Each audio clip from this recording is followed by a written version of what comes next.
vais dire quelques mots si vous m'entendez malgré mon masque. Je vais dire quelques mots sur ton livre, ça sera très bref. Et ensuite, je te poserai quatre petites questions et la parole sera donnée à vous. Donc, comme on vient de l'entendre, le livre de Pierre, Cavalier d'épée, est un livre fondamentalement politique. La dimension esthétique est également présente, mais le style et la langue sont au service d'un projet de transformation collective et pas seulement d'une transformation de nos perceptions. Mais ne nous y trompons pas, Cavalier d'épée n'est pas, à mon sens, un livre où la politique se cantonnerait à la théorie ou au discours du même nom. J'ai lu Cavalier d'épée comme un texte de politique pratique, comme un compagnon de route de l'action. Chaque séquence du livre a été suivie ou précédée d'actions concrètes de toi, de son auteur, que ce soit un départ pour la frontière du Kosovo, l'organisation de manifestations diverses ou d'événements subversifs comme la fête de l'insurrection gitane, des actions en justice, mais aussi la création de moyens de défense comme le club de boxe Yagbari et bien d'autres choses encore. Alors bien sûr, comme la dimension narrative accompagne tes engagements dans Cavalier d'épée, c'est à travers le récit, comme on l'a entendu, de certains épisodes de ton parcours que le lecteur est introduit à des luttes, des combats et des pratiques politiques qui ont en commun de concerner des groupes que tu qualifies de subalternes. Donc peut-être que tout à l'heure tu pourras nous dire un mot sur ta définition de ce terme. Cavalier d'épée raconte des batailles, parfois perdues, parfois gagnées, et aussi parfois paradoxales. C'est ainsi que je t'ai entendu dire il y a quelques jours que tu écrivais pour ceux qui ne savent pas lire et donc qui ne te liront pas. Alors, en un certain sens, Cavalier d'épée est un recueil. Il rassemble très concrètement 31 textes de nature différente que tu as écrits depuis 2010. Donc on y trouve des poèmes, des interviews, des tribunes, des textes littéraires, sans oublier aussi des manifestes. Et ces fragments sont organisés en 4 parties que tu as intitulées respectivement « Trahir »,« Parler »,« Souvenir » et « Jouer ».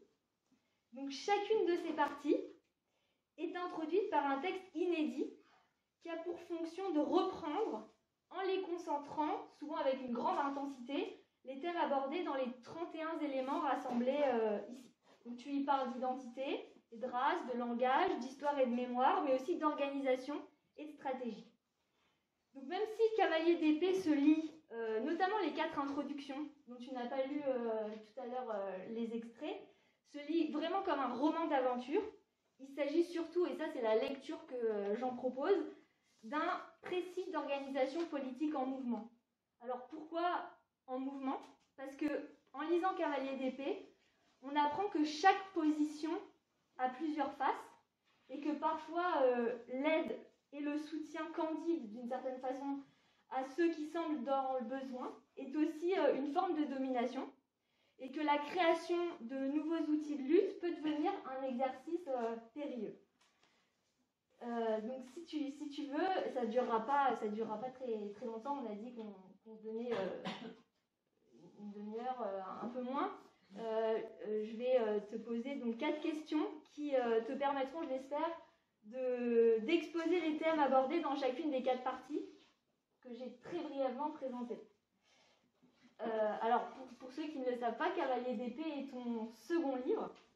Le premier, qui est aussi là-bas, Enfant de perdition, a rencontré un grand succès. La beauté de la langue a été saluée et soulignée par les critiques. Mais les thèmes abordés, qui sont pour certains dérangeants, voire provoquants, n'ont pas vraiment été discutés dans la réception de l'ouvrage. Donc tu as donc fait le choix, il me semble, de reprendre ces thèmes dans un livre que tu qualifies explicitement dès la 4e de couverture de politique. Donc j'aimerais te demander pourquoi tu as pris cette décision de publier un recueil d'écrits biographiques et politiques après avoir écrit un roman. Ok. Merci beaucoup, Lise. Je vais essayer de répondre au mieux, sachant que je me rends compte que la lecture, c'est très fatigant, donc je reprends un petit peu mes forces en même temps. Mais oui, en tout cas, merci pour cette présentation du livre. En effet, j'ai choisi de vous lire des extraits des textes qui étaient rassemblés dans ce livre, et non pas les introductions que j'ai écrites. C'est des textes que j'ai écrits il y a plus longtemps, et les introductions, j'ai écrites très récemment, des textes de nature très différente. Et pour répondre à ta question, pourquoi j'ai voulu faire un livre politique après avoir écrit un roman qui a été reçu d'une façon qui m'a rendu très heureux, mais comme, disons, une œuvre d'art sans qu'en soit perçue la chose politique, c'est parce que pour moi, l'écriture et l'action politique sont deux choses qui sont très liées et qui sont indissociables, et que j'essaye de dissocier dans ma vie sans le pouvoir. Donc, qu'est-ce que ça veut dire concrètement? Ça veut dire que ce livre Cavalier d'épée raconte 10 ans d'engagement politique et rassemble des écrits pendant ces 10 ans d'engagement politique, au cours duquel j'ai utilisé l'écrit. C'est ma fille, hein, pour cette.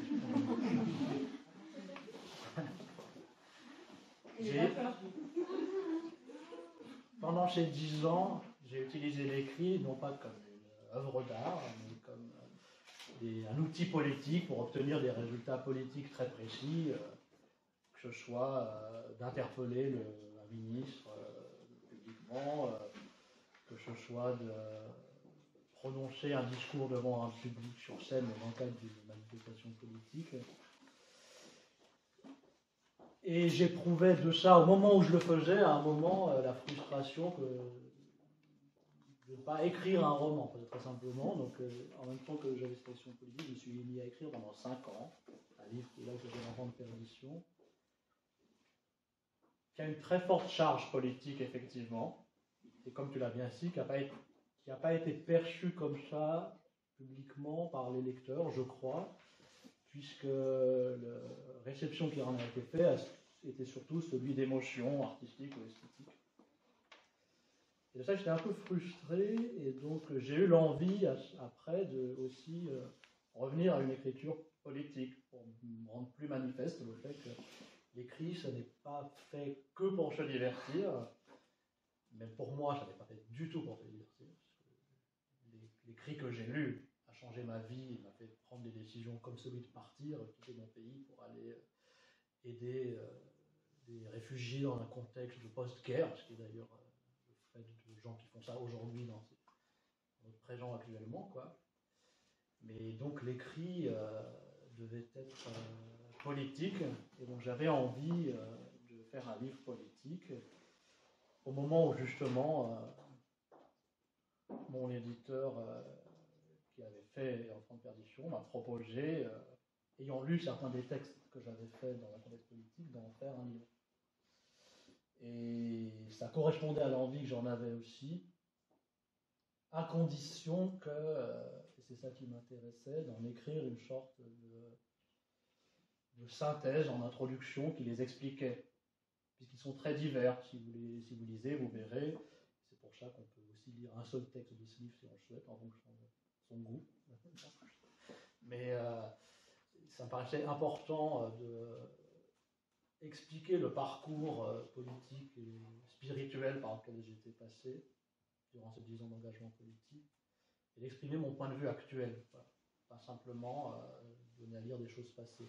C'est pour ça que chaque partie où sont rassemblés ces textes sont précédés d'une introduction que j'ai écrite l'année passée, qui explique les étapes ou les raisonnements dans l'engagement politique par lequel je suis passé. Et une chose qui est très importante, effectivement, pour moi, que tu as dit, qui fait un petit peu le lien entre l'écrit et l'action politique, et l'un ne suffisant jamais, seul, c'est ce que tu disais d'écrire pour les gens qui ne savent pas lire. Et qu'en fait, je me suis rendu compte, justement, en écrivant l'introduction à ce livre, qui est en fait 4 introductions qui introduisent chacune des parties, peut-être j'en parlerai après, mais que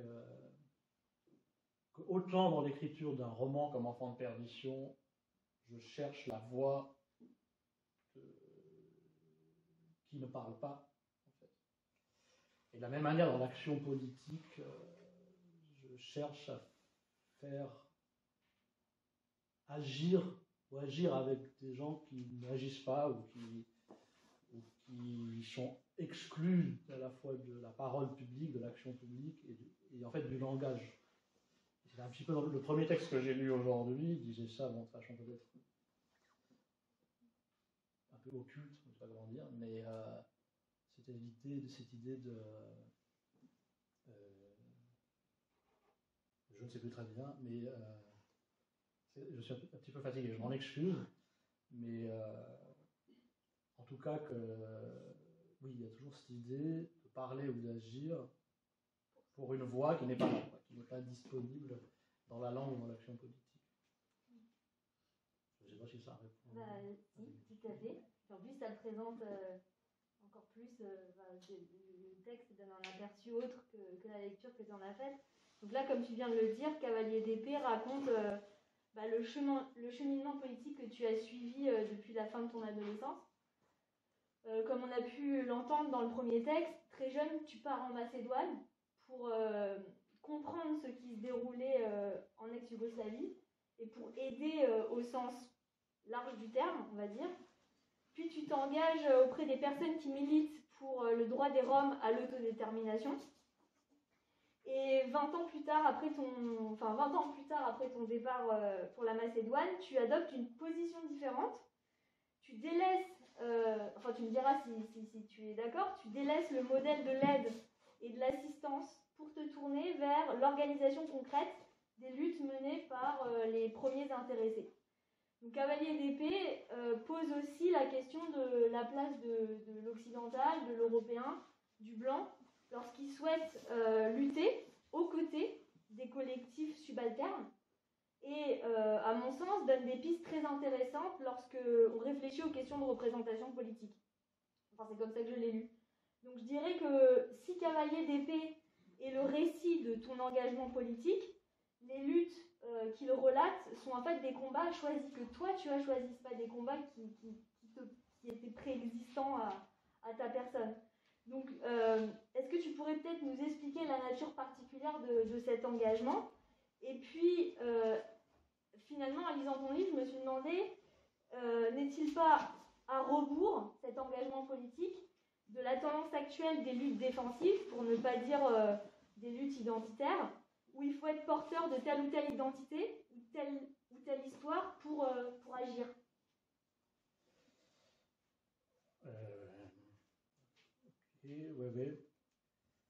Il y a beaucoup de choses dans ta question, et c'est très très riche, mais la première chose, c'est la question de la subalterne. Ouais. Effectivement, pour répondre à ce que j'essayais de dire tout à l'heure, c'est qu'effectivement, la personne qui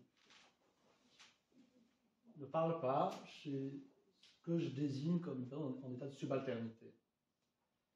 Et donc, c'est ça que je voulais dire plus ou moins tout à l'heure. Donc, ce personnage, je ne sais pas si je peux le développer plus pour répondre à ta question. Je cherche par quel bout je vais prendre la question.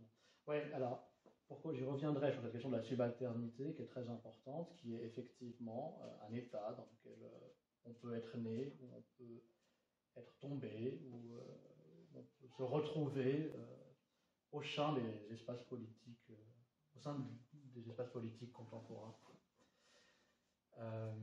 Mais pour revenir au début de ta question, sur la question de l'aide, oui, effectivement. Alors, il se trouve que moi, quand je suis parti la première fois, j'étais déjà pas tout à fait dans une recherche d'aller aider des gens, bien que c'est quelque chose d'absolument noble et nécessaire. Mais j'étais déjà à la recherche d'un petit peu autre chose, mais qui était confus, qui était lié à l'écriture et à l'action politique. Mais ce qui m'est apparu effectivement assez vite, c'est que dans la relation qu'on a de vouloir aider quelqu'un, donc il y a encore une chose très nécessaire. Par exemple, les gens qui quittent l'Ukraine aujourd'hui ont effectivement besoin d'aide. C'est très important de l'apporter de l'aide. Les gens qui dorment dans les rues de Paris, qui ne sont pas encore ukrainiens, et qui dorment dans les rues malgré les soucis qu'on a ukrainiens, ont aussi besoin d'aide. Ils ont besoin de manger, ils ont besoin d'un toit, etc. Mais ce qui m'était apparu extrêmement important, c'est que l'aide est insuffisante dans le sens où l'inégalité de situation entre la personne qui aide et la personne qui est aidée est causée par une question d'injustice. Il y a une injustice et il y a un ordre injuste qui fait qu'une personne a besoin d'aide et moi je suis en capacité d'aider cette personne. Et ça me paraissait effectivement plus important, plutôt que aider les gens, affronter ce problème de l'injustice et de l'organisation politique pour attaquer l'ordre injuste qui partageait le monde entre des gens qui peuvent aider et des gens qui doivent être aidés. Et il se trouve que si on prend ce problème dans un contexte à l'étranger de conflit, il se trouvait que cet ordre est un ordre mondial, que le monde est partagé mondialement entre des groupes humains qui sont hiérarchisés et qui est un ordre injuste d'exploitation où il m'est apparu assez tôt, pas assez tôt, il m'est apparu à un moment que j'étais dans un endroit de ce monde. Et cet endroit de ce monde est la France, donc il y a une certaine géographie dans cet ordre mondial et que ça supposait de questionner notamment le fait d'être ici, et étant ici, enfin français et en plus dans un certain endroit de la France, je devais agir depuis cet endroit-là. Et cet endroit-là, c'est peut-être ce que dans ta question tu appelles le fait d'être occidental, blanc et européen. Ouais, européen. Et pour vous donner un ordre, bon, peut-être qu'on en parlera et qu'on pourra échanger là-dessus, mais on a un exemple encore une fois très frappant de cet ordre mondial hiérarchisé qui hiérarchise les groupes humains, ce qui se passe en Ukraine actuellement. Il y a un élan de solidarité important et très nécessaire pour les civils réfugiés ukrainiens. J'avais sans doute aperçu qu'à la frontière polonaise, on exclut les étudiants africains de l'accueil des réfugiés. C'est un exemple très concret de la hiérarchie des groupes humains au niveau mondial. Et là, on peut le pressentir, là, ça se dramatise et ça se concrétise par des horribles images où des gens se pressent dans des trains et que des gens font le partage physiquement, des noirs et des blancs qui ont le droit de vivre et de mourir. Mais cet ordre qui hiérarchise les groupes humains, il est constamment présent où qu'on soit, puisque même lorsqu'on est simplement en France, la France est mondiale également. Bon, bref, je pars un petit peu trop loin là, mais je ne sais plus. Et tu pars de. Enfin, on parlait de ton cheminement politique, et là tu expliqué qu'est-ce qui t'avait entraîné quand tu es parti à la frontière du Kosovo, pour arriver finalement aujourd'hui à une autre forme de lutte ou d'organisation. Oui, voilà, c'est ça qui m'apparaissait plus intéressant de construire une action politique pour attaquer, tant bien que mal, plutôt bien si possible, l'ordre établi, injuste. Et c'est à partir de ça que j'ai réfléchi à des méthodes d'organisation politique. Mais ce qui m'intéresserait aussi, c'est de dire un mot de deux choses. Alors, pour finir sur la question de la blanchité et l'européanité, c'est souvent quand on est désigné en tant que on appartient à un groupe dominant, plus ou moins. C'est quelque chose qui est assez désagréable la plupart du temps, d'être désigné comme appartenant à un camp. Et c'est aussi une puissance, c'est-à-dire qu'étant là, on a un certain pouvoir d'agir, et qu'en fait, c'est à partir de ce pouvoir-là, qui nous est donné, ne serait-ce que par d'écrire. Moi, j'ai le pouvoir d'écrire un livre. Et la chance qu'il soit publié, donc le pouvoir d'être publié, d'être diffusé, d'être lu, et de parler, de m'exprimer. Ce qui n'est pas le cas des gens qui sont il y a beaucoup de gens qui sont privés de ce pouvoir. C'est aussi user de ce type de pouvoir pour agir sur l'ordre en cours. Donc c'est une chose de positif, en fait, d'être européen, entre guillemets. Enfin, oui, c'est positif, c'est toujours positif d'être ce qu'on est. Mais on possède un pouvoir, et on peut utiliser ce pouvoir pour transformer le monde. C'est une chance de posséder du pouvoir, de ne pas en être privé et de ne pas avoir besoin d'être une chance. Une chance, c'est une force. La deuxième chose que je voulais dire, c'est sur les questions d'identité. Oui, également, je trouve que dans ces questions d'organisation, comme je suis impliqué dans les actions liées à des minorités ethniques, se posait souvent la question de la revendication, de la mobilisation à partir de l'identité.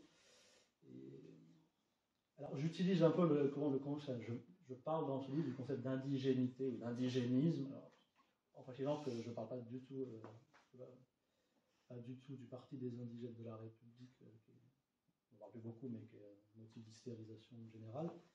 Mais je parle de l'indigénisme comme une des tendances de mobilisation, qui n'est pas dans le sens que l'utilise le groupe dont je viens de parler, qui consiste pour les groupes subalternes, donc qui sont dans le mauvais camp de l'ordre mondial, le camp où on souffre, souvent des groupes déplacés, de s'organiser par la revendication justement d'une terre natale, dont je parlais du premier texte, d'une identité perdue et d'une nationalité perdue. Et c'est quelque chose qui m'est apparu assez impuissant et stérile au regard d'une autre notion que je veux lui opposer, qui est celle de la créolité, qui m'intéresse beaucoup plus, alors qui n'est pas non plus l'espèce de chose un peu bête qu'on parle des fois, c'est simplement le mélange, le métissage, mais la créolité, c'est un état dans lequel on est dans le monde souvent, quand on est déplacé, quand on vit ailleurs que là où on est né, pour des raisons ou une autre, et qu'on a une identité qui se crée dans ce déplacement, et qui crée la langue, qui crée la relation à l'autre, et qui me paraît plus intéressant en termes non seulement d'organisation, mais même en termes de langue. J'ai un lien aussi avec la langue. C'est pas pour rien que l'écrivain Édouard Glissant a mobilisé ce concept, parce qu'en tant que... Il est martiniquais, Édouard Glissant. Bon, enfin, j'ai dit qu'il est martiniquais, mais c'est son expérience vécue, formalisée dans l'écriture du français, est la créolisation, parce qu'en tant que... voilà, Édouard Glissant, sans doute descendant d'esclaves déportés dans les Caraïbes, assume la tragédie d'être enfant de cette histoire-là. Elle n'est pas réparable, on ne peut pas remonter en arrière. Il faut créer à partir de ça. À partir de cette subalternité et cette créolité. Et donc le contraire qui serait dire, si je prends l'Édouard Glissant, il n'a sans doute jamais dit ça, je ne sais pas si les Caribéens disent ça, mais que... c'est un exemple, hein, mais que sa vraie identité serait dans son ancienneté africaine, territoriale, nationale, à reconstruire. Bon, le propos, c'est que c'est perdu, en fait. Et ce passé n'est pas réparable. C'est tragique, mais il faut partir de là. Donc, je pense que c'est mieux que l'indigénisme au sens de la revendication d'une terre perdue, dont le sionisme est un exemple par ailleurs. Très bon exemple d'indigénisme. Avec toutes les catastrophes que le sionisme. Donc ces questions d'identité, elles croisent aussi dans ton livre des questions de mémoire et des questions d'histoire, comme tu viens de le dire. Et comme on a pu l'entendre avec la lecture un peu glaçante de ton deuxième extrait sur le Zigeunerlager, c'est vraiment les crimes de masse, certains crimes de masse qui forment la toile de fond de ton livre. Et ça m'a particulièrement intéressée en tant qu'historienne, que tu parles beaucoup de la Seconde Guerre mondiale, du génocide des Roms et des Sinti. Et donc peut-être pour clore une dernière question avant de passer la parole à la salle, voilà. Eh bien j'aimerais... parce que ici, parmi le public, il y a un certain nombre de personnes qui ont participé à la fête de l'insurrection gitane. Donc on a pu assister à cet événement. Donc tu reviens sur la préhistoire de cet événement dans ton livre. Et donc pour donner un peu de concrétude et illustrer encore une fois ce qu'on peut trouver dans ton livre, j'aimerais bien que tu reviennes sur cette fête de l'insurrection gitane auquel certains ici ont participé. Nous rappeler d'où elle provient et finalement ce qu'elle est devenue. Et si tu as envie de dire un mot aussi sur la façon dont tu abordes les questions de mémoire dans ce livre-là. Oui, bien sûr. Donc la fête de l'insurrection gitane, c'était une action, on appelait ça un spectacle politique vivant, qui avait lieu chaque 16 mai à Saint-Denis, qu'il a eu une première fois le 16 mai 2010, en présence de Raymond Buren, d'ailleurs, qui était le clou du spectacle, le premier spectacle. Mais bon, d'où c'est venu cette histoire? C'est parce que, avec les Amis de la Voix des Roms, en début des années 2010, la Voix des Roms qui était une organisation Roms qui mobilisent pour les problèmes que rencontrent les minorités roms en France et en Europe. Structure plutôt petite, indépendante, underground, tout ce que vous voulez, mais c'est pas une ONG, un groupe politique dont je faisais partie à ce moment-là. On était tourmenté par le fait que l'imaginaire autour de la minorité était saturé par, pour des raisons tout à fait compréhensibles, par le génocide. Par le génocide des Tziganes, entre guillemets, qui avait lieu pendant la Seconde Guerre mondiale, mais d'une façon que circulait partout, et donc partout pour les gens concernés par cette histoire, qui s'y intéressaient près, des images absolument horribles que vous pouvez imaginer, quoi. Il y a même des clichés qui sont très célèbres. Pour vous donner un exemple, il y a je ne sais pas si peut-être au mémorial de la Shoah, il y a une photo qui est très célèbre d'enfants roms photographiés, décharnés par les laboratoires de Mengele. C'est ce genre de choses qui circulaient partout, cette espèce de rendu à l'état de pré-cadavre par des criminels politiques. Et tout ça était très sombre, et on se rendait compte que ça n'encourageait pas les jeunesses concernées à se mobiliser, à avoir une image positive d'elle-même, etc. Associé à ça, par ailleurs, un espace aussi, un imaginaire saturé par justement une sorte de revendication plutôt nationale et identitaire. C'est-à-dire, on a été mis dans cet état de victime d'un crime politique horrible parce que nous manquons d'État, nous manquons de territoire, nous manquons d'histoire, nous manquons de langue. Toutes choses qui sont extrêmement utiles. Je sais pas. La Russie a tout ça de façon très puissante, au point qu'elle déclenche la guerre impériale. La France aussi l'a fait, mais bon.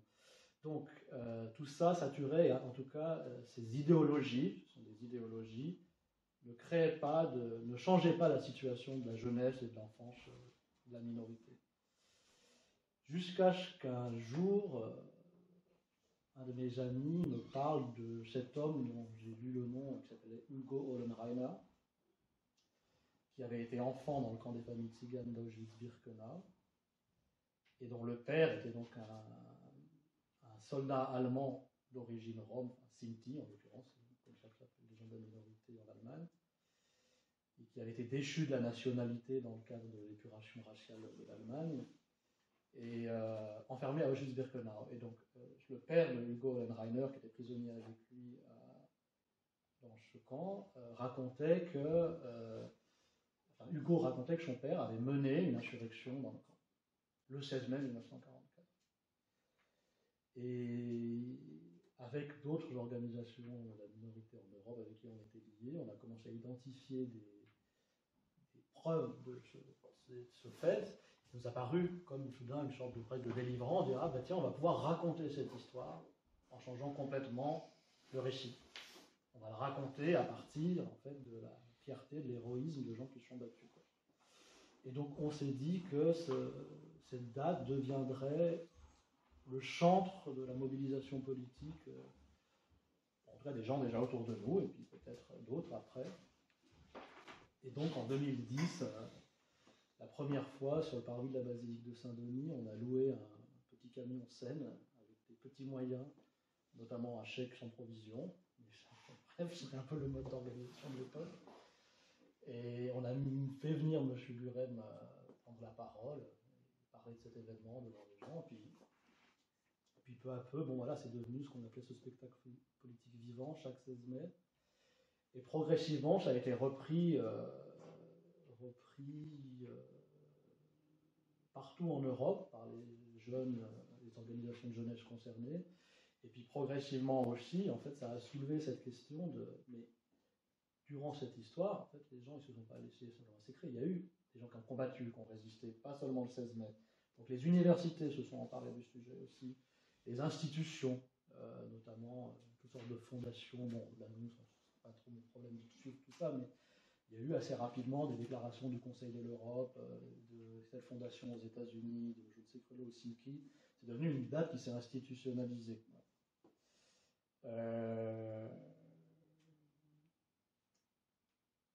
Donc, ça vient de là, cette histoire-là. sur le rapport à la politique de la mémoire en général, pour dire juste un mot, il y a un texte dans le livre où je développe un petit peu ça qui s'appelait Révélation, qui est un peu le récit il se trouvait que je suis allé, parmi les actions que j'ai pu faire, animer les ateliers d'éducation à la mémoire du génocide et à la défense contre son possible retour. Et donc je raconte ça, et ça se passait à Auschwitz, notamment. Donc il y a toute une réflexion sur la mémoire, où je me dis que en fait, les puissances du passé, les puissances du passé agissent ou peuvent agir dans le temps présent et à venir, et elles agissent de toute façon, et qu'il faut agir sur le passé. Parce que je travaille des historiens, en fait. Enfin, c'est ce que vous avez fait avec la fête de l'insurrection gitane. Ouais, c'est ce qu'on a fait. Mais c'est vraiment une idée que le passé arrive. Quoi. Le passé arrive. Le passé arrive. Il arrive. C'est des fantômes. Les fantômes sont là, ils arrivent parce qu'on a besoin d'eux, ou parce qu'ils viennent nous tuer, ou parce qu'ils arrivent par la langue, ils arrivent par la mémoire, mais ils agissent, et le passé agit. Et donc la mémoire, c'est pas simplement un pays perdu qu'on regarde. Le rapport que j'ai à la mémoire, c'est que le présent n'est pas, il n'y a pas de présent, passé, d'avenir, les temps sont juste opposés. Ce qui peut permettre des sortes de voyages dans le temps.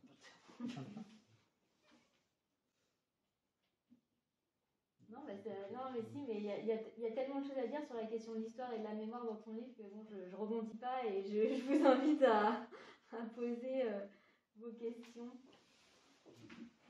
Avec plaisir en tout cas, mais merci pour tes questions. À poursuivre. Je passe le micro imaginaire à qui veut poser une question. Après, s'il n'y a pas de questions, si t'en as, n'hésite pas. Toujours intimidant de poser les premières questions. Alors, si, il y a quelqu'un, hein.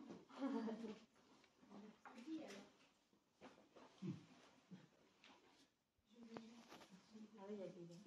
Oui. En fait, je suis Diana Kirillova, je ne voulais pas rester longtemps, donc c'est pour ça que je propose juste de faire un petit commentaire, dire ce que je pense, ce que je ressens en ce moment quand Pierre parle de passé.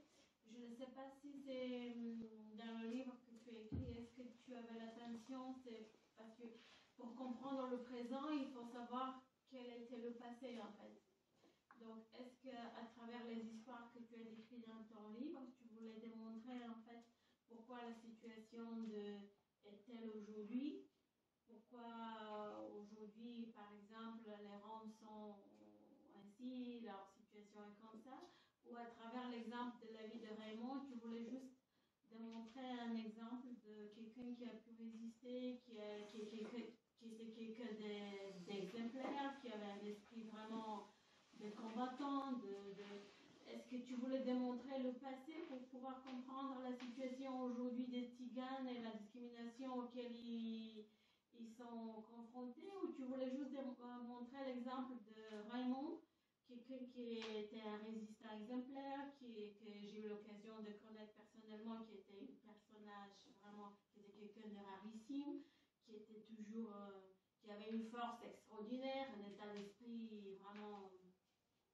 Donc, c'est parce que pour pouvoir comprendre le présent, il faut connaître le passé, en fait. Tout est lié.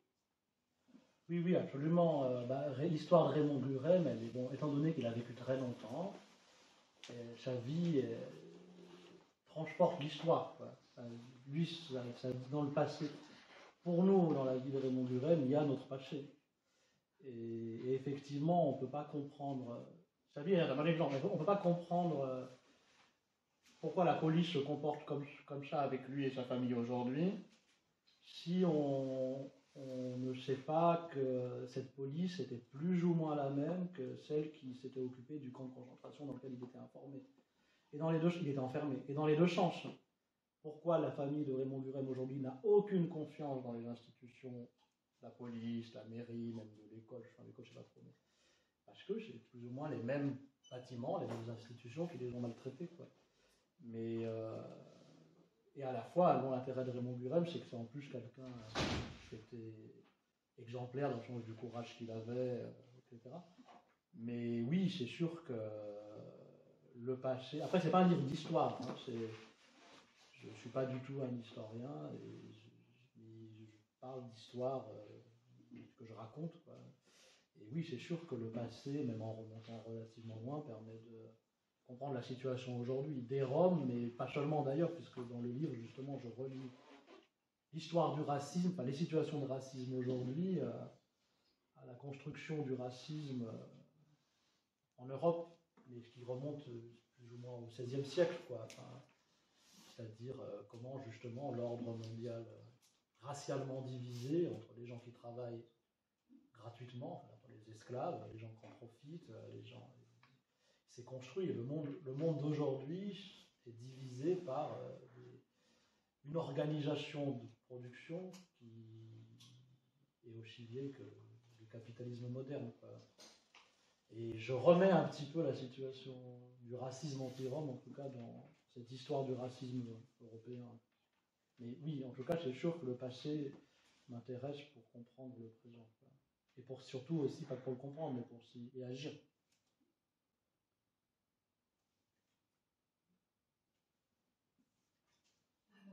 Ouais, merci. Bonsoir tout le monde, bonsoir Pierre, et merci pour ces extraits. Donc en fait, le peu que j'ai pu en lire et ce que j'ai entendu tout à l'heure m'ont fait penser assez rapidement à ces entrechocs poétiques qu'il y avait par exemple une année ou deux, je crois, à l'insurrection gitane. Il y avait ces cartes longues en couleur qui sont très belles, j'aime beaucoup, avec un fragment poétique ou un début de phrase, et en fait tu avais la suite de la phrase sur une autre carte, et en fait quand tu le mettais à l'envers, tu avais encore un autre texte qui arrivait. Et je sais que tu y avais pas mal participé, je pense, à la création de ce truc, et je retrouve cette poétique en fait des luttes, dans la lutte, en fait, comment est-ce qu'il enfin, pour moi aussi, je suis très sensible parce que c'est quand même ce qui nous fait tenir debout, je crois, sur le fait que oui, il y a quelque chose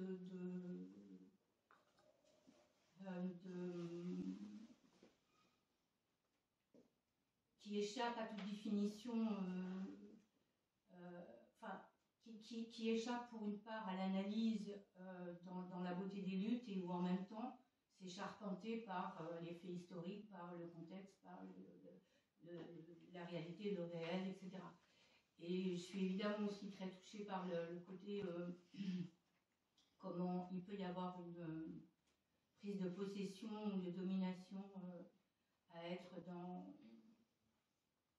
en particulier sur les luttes de terrain, ou même d'autres luttes d'ailleurs, d'indigènes et autres, où il peut y avoir des questions de pouvoir auxquelles il s'agit de prêter attention.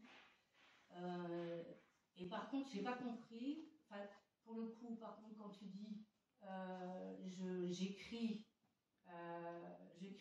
pour ceux et celles qui ne parlent pas, il me semble que c'est, en tout cas moi, ce que je vois ou ce que j'entends, pour le coup, c'était plutôt pour celles et ceux qui ne sont pas entendus. Et il me semble que c'est pas tout à fait, que c'est même pas du tout pareil. Et j'étais étonnée que tu prennes cette formule. Alors je sais pas s'il y a quelque chose que tu veux malgré tout insister, enfin dire quelque chose avec ça. Puisque même si des voix sont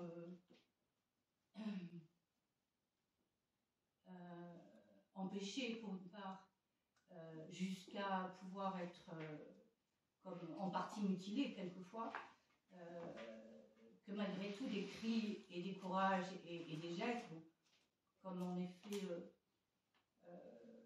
ceux de Raymond et d'autres, mais aussi à d'autres échelles ou ailleurs, des protestations ou des actes, des luttes politiques, c'est pas. Enfin, j'ai pas pigé pourquoi tu as dit à 2 reprises ceux et celles qui ne parlent pas, plutôt que celles et celles qui ne sont pas entendues. Répondre à ça, oui, déjà sur le tarot, effectivement, c'était.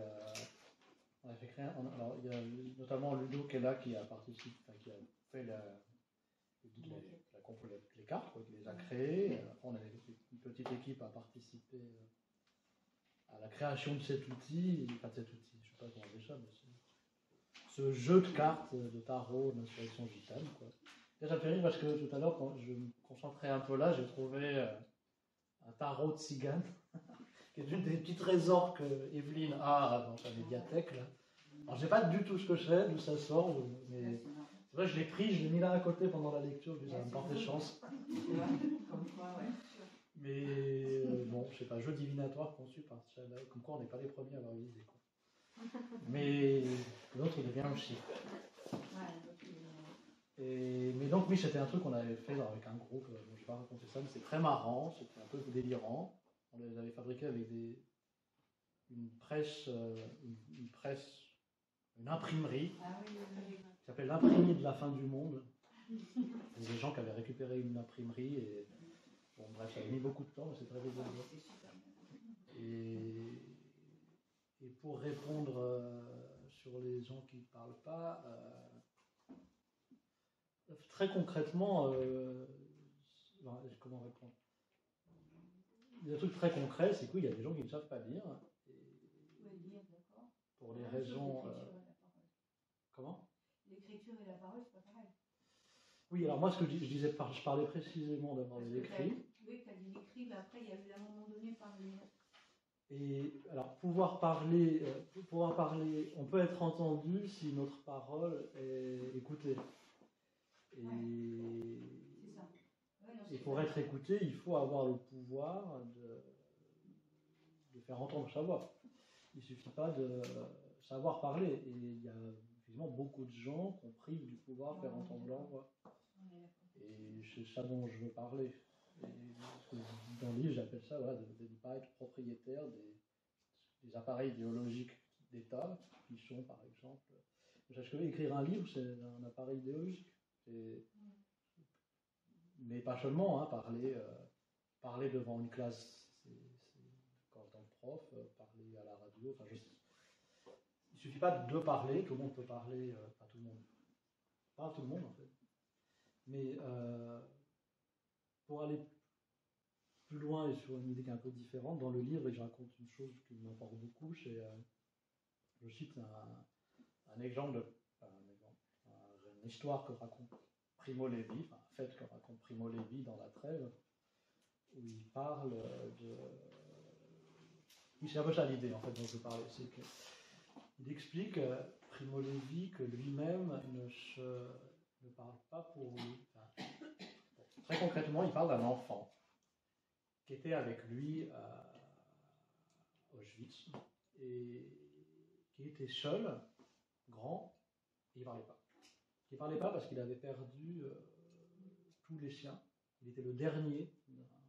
Justement, Primo Levi ne sait pas trop identifier à quel groupe il appartient. Il l'appelle Urbinek. Et il dit, en fait, moi, je ne raconte pas l'histoire que j'ai vécue, parce que ce n'est pas moi le sujet du livre. Enfin, c'est pas moi, c'est pas... Moi, je suis le témoin d'Urbinek. J'écris parce que, et d'ailleurs, un jour, Urbinek meurt. Je ne sais pas Urbinek, mais donc cet enfant n'a jamais parlé. Il a vécu, grandi, il n'a jamais parlé parce qu'il n'a jamais appris de langue. Et il parlait une sorte de choses, mais que les gens ne comprenaient pas. Et donc, Primo Levi dit, je suis le témoin de Urbinek. Et il insistait beaucoup là-dessus. Il insistait beaucoup là-dessus sur le fait qu'il ne témoignait pas de... Ce qui est un peu dur à comprendre, ce qui est un peu délirant, bon, je ne mets pas du tout sur les Primo Levi, mais loin de là, évidemment.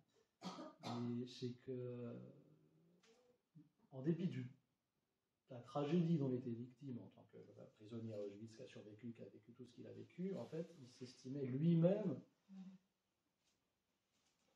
que ce qui était arrivé à Urbinek.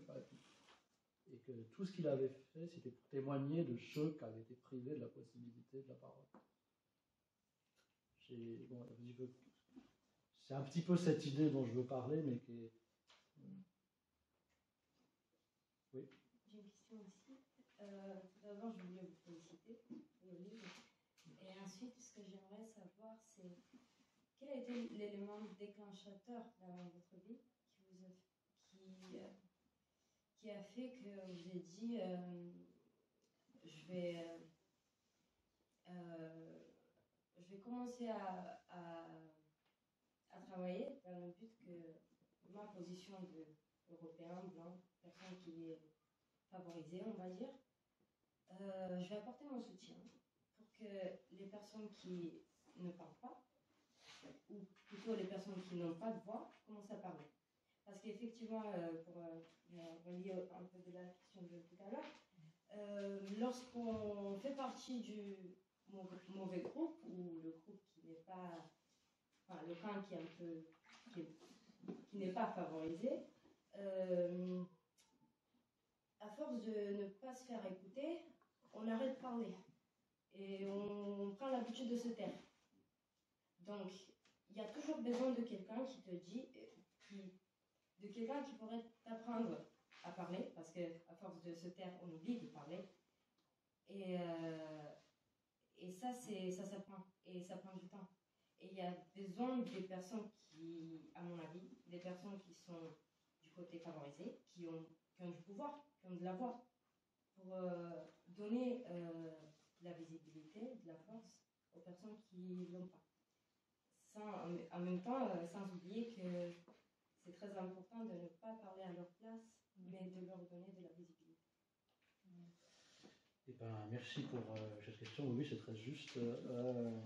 Donc, si, quand, comment et pourquoi, oui, quel est l'élément déclencheur qui m'a fait vouloir jouer ce rôle-là, quoi.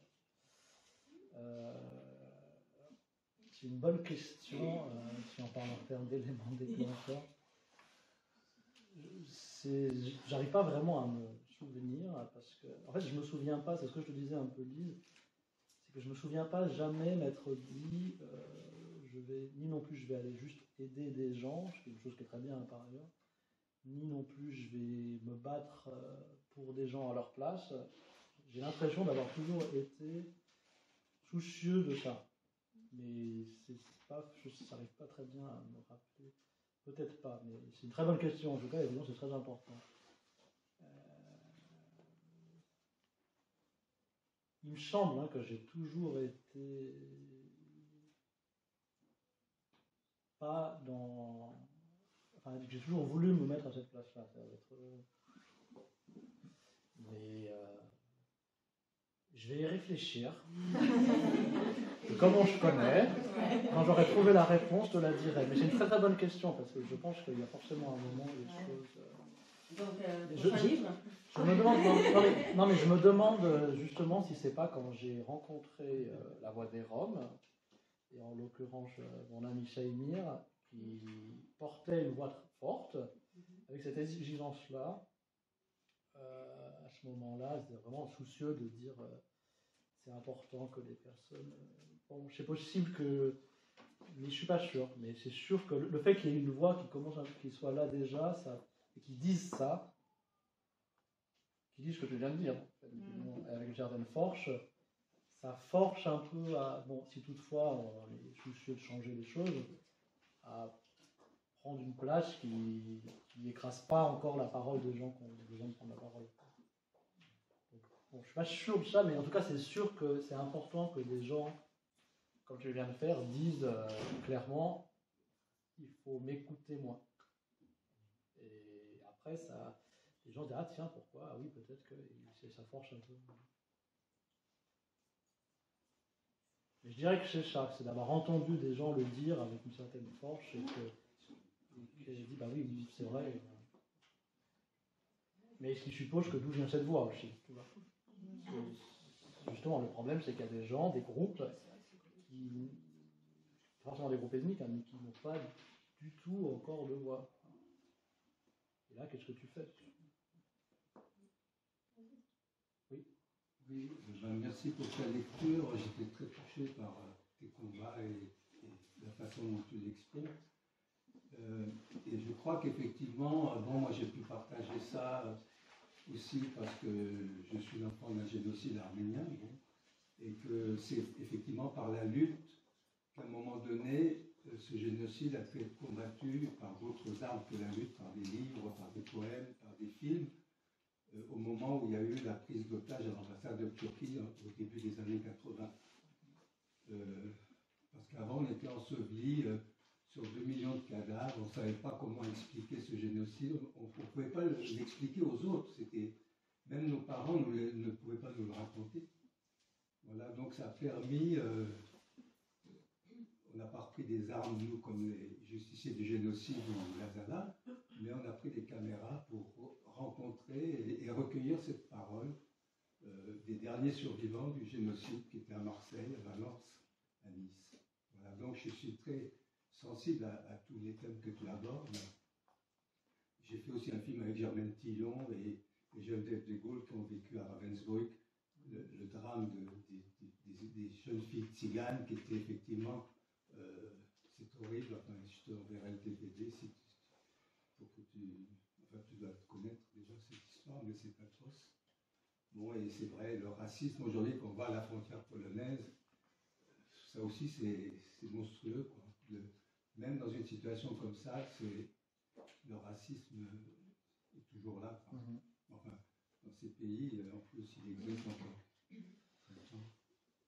Ben, merci beaucoup. Et est-ce que peut-être l'histoire de l'attaque de l'ambassade, est-ce que tu peux en dire un peu plus? C'était en 82, il y a eu une prise d'otage à l'ambassade de Turquie. C'était l'Azala qui avait organisé cette attaque. En France, ah, oui. Et bon, donc du coup, c'est la presse, l'histoire du génocide arménien qui était complètement étouffée est ressortie, quoi. C'est-à-dire que la presse en a parlé, le gouvernement français petit à petit, par Gaston Defferre qui était maire à Marseille, a commencé à évoquer aussi ça, qu'il faudrait que la France reconnaisse le génocide, et petit à petit, bon, il a fallu 20 ans pour qu'une grande majorité de pays remettent cette question-là sur la reconnaissance du génocide. Mais les gens qui ont fait la prise d'otage, ils demandaient la reconnaissance du génocide. Ils demandaient, oui, une déclaration. Ah oui, d'accord.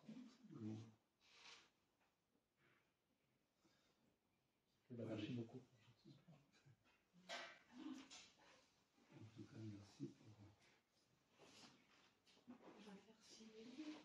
En tout cas, merci. Ah bah si tu veux, ouais, enfin si vous voulez.